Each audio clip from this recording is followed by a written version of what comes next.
Good morning, PT on Ice, 9:30 a.m. on Monday, April 9th.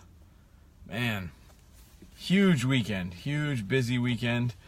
So I'm an hour late, which is I'm a little unaccustomed to the 9:30 time slot, but gonna try to roll with it.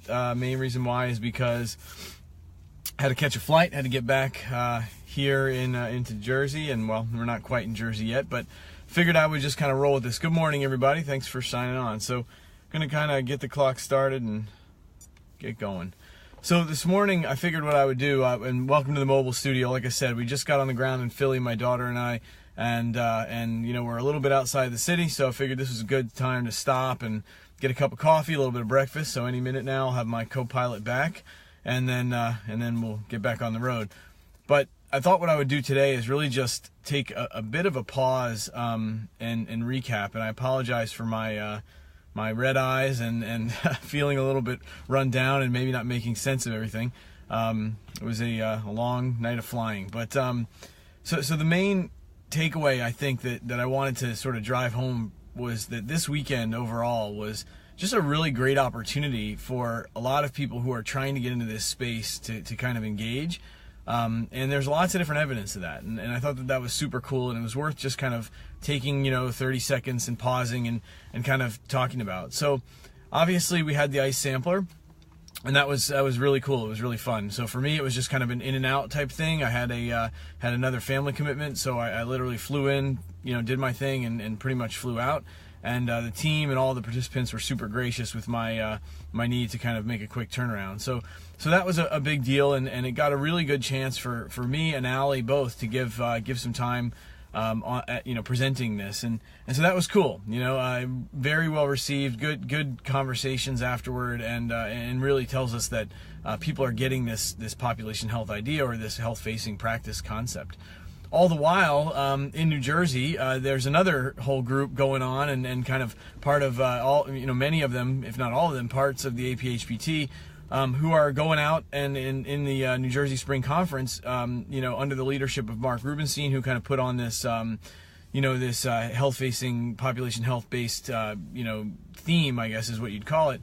But my partner Justin Bagley, who I see signed on there, and a host of others, including Mark, including Jeremy Fletcher and Ken Miller, and just a good group of folks out in Jersey talking about the same kind of themes. And then on the other side of the equation, in Georgia, one of our recent CERT grads, Kim was up and kind of doing some of her information in the Georgia conference. And then yesterday, I'm kind of sitting, getting ready for, to get to the airport. It was kind of like dinner time.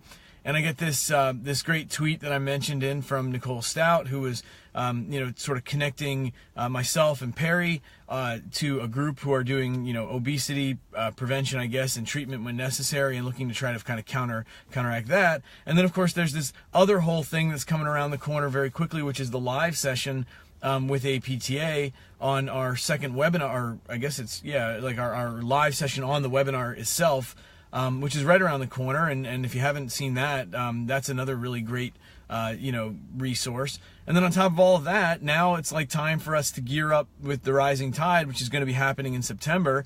And like that whole thing is coming together. So, I mean, it's just super cool for me. And I think the main sort of takeaway from this weekend, because this weekend was sort of a weird mix of both, kind of business and pleasure. I was out watching my daughter, play soccer, which was awesome for me and is always a real big delight for us. But then also got to kind of meet with the tribe a little bit at the ICE conference, and that was cool and worked out well. But I think that the takeaway was that if we pause for a second, and we kind of take, take some stock of our scenario when we're at, what we realize very quickly is that we're willing to hustle for the things that we care about, and that's really what it comes down to, is that, you can make big things happen if you, one, believe that it's doable, right? That you actually have some belief that this is a possibility. And I will tell you that within my own profession, I don't know if I would have said that 2 years ago that I believed this was a possibility. And then last year at the sampler, I thought it was, good, and I felt really honored to be part of it. But it was just kind of the beginning, and we're just kind of talking about this course and these cohorts and building this organization. And then, fast forward to this year, and it's like a completely different scenario. It's like catching fire, and people are starting to understand that this is the way to practice. So then take all of that, and within the context of all of that, I was sitting at a Panera Bread last night as we were finishing, kind of eating dinner, and I had to jump on our intro course to our next cohort, and that's another great group. And so you start to kind of see this thing forming and kind of pulling together and showing that in many different ways, it's happening. Things are occurring. Things are kind of getting there. And I couldn't be more pleased and more proud. But it always brings me back to that idea that, one, amazing things can happen, right? Like it is possible to make a change. It is possible to change the world. Like, it can be done. And the world of healthcare is no different. As entrenched as people are, and as crazy as the scenario seems, and as much harm as we're really doing on so many fronts, it makes me realize very quickly and clearly that change can happen, and we can make this happen. The second part of it is that we will, with the people who truly care. Like, when you care deeply enough about something that you are willing to kind of, dive in and be part of a community and kind of embed yourself. And then we went over that a little bit with the math behind that at the sampler, and I'll do more on that another time. But that takes an enormous amount of courage and caring to say, yeah, I'm going to kind of leave the nest of what's comfortable. I'm going to get outside of the walls of what's comfortable, which might in this case be my profession, and I'm going to go somewhere where it's uncomfortable and try to build relationships so that I can kind of meld those messages together. And there was some banter going on recently in Twitter about some of that stuff, about the idea of us versus them and we, and the fact that we need to kind of get outside of ourselves a little bit in many ways, and maybe enter into a space where we can be, to add something, and we can also receive something. So then on top of all of that, and I won't go into this too much because, I certainly don't like to be pushy on this front, but so you're fitting in, the chaos of the weekend. And for me, it's always a big deal. I try as best I can to make church on Sunday. And so I decided to make church on Sunday in Arizona. And again, I don't know how much everybody knows about faith or my faith, but I'm Roman Catholic. And so I went to a Catholic church, and it was like this unbelievably different experience than what we have in New Jersey. And the people there, what an amazing energy. And it was like, you kind of have sometimes these moments in various places, church being just one of maybe many, where you just feel like someone is talking to you. Like out of the thousands of people, and there were literally thousands sitting in this place, it was like someone was sitting there talking to me. And the main message was, it's about us. It's about the we. Like, we have to stop with the division. We have to stop constantly finding ways to show how different we are than everybody else, and we have to start showing how we're the same. And like, to me, that was like, it wouldn't have mattered if you were Buddhist or Hindu or Catholic or Christian or anything else. That message should resonate with all of us. And that is that it takes a tremendous amount of courage to get outside of yourself and jump in to a community, to a population, to a family, to whatever,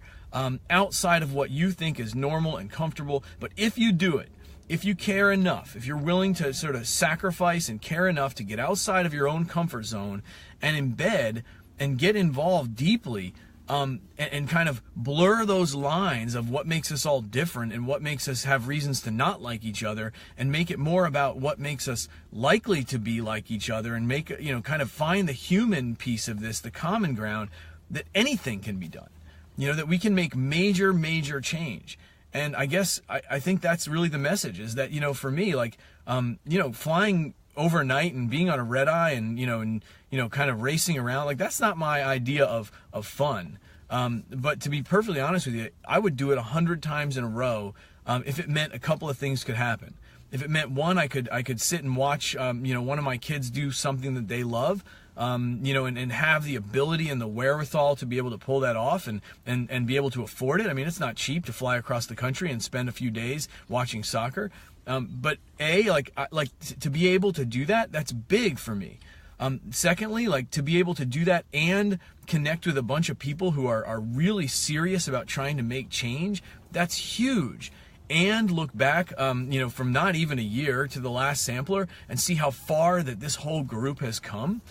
To me, that is health facing, that is building communities, that is building strength, and honestly, that's why we exist. And if, for what it's worth, and for those who have some faith, if that can help get me into heaven, because it helps blur the lines of, the difference between the us and them, and makes it more about the we, and we can make some change, well, then that's just a huge bonus, because I don't know that I expect to get there. So I'll take it, if that's going to help along the way, man, I'm going to take it. So I just think there's a tremendously positive energy right now. And I couldn't be more happy to be, part of that, at any level. And I just feel like if you're not being part of this, if you're not kind of catching on to this, and if any of those things that I just mentioned resonate with you, and you're not locking on to this, then you're missing something. Now, there's a lot of opportunity to do it. We just started this next cohort. You can join the community. You can just tweet and get involved and tag people. Any of that stuff is a possibility. What I will tell you is the most exciting next possibility for me is I think the rising tide is gonna blow the doors off this thing. I just have a really good feeling about it. It's one of these things where people are coming together, and you're just starting to see the group that's forming, and you're starting to see the folks who are presenting. And just the other day, Chris posted this thing about this woman Lois, who's a PhD Native American chef, and we're going to be spending time in Albuquerque, New Mexico, diving into a culture that none of us know anything about.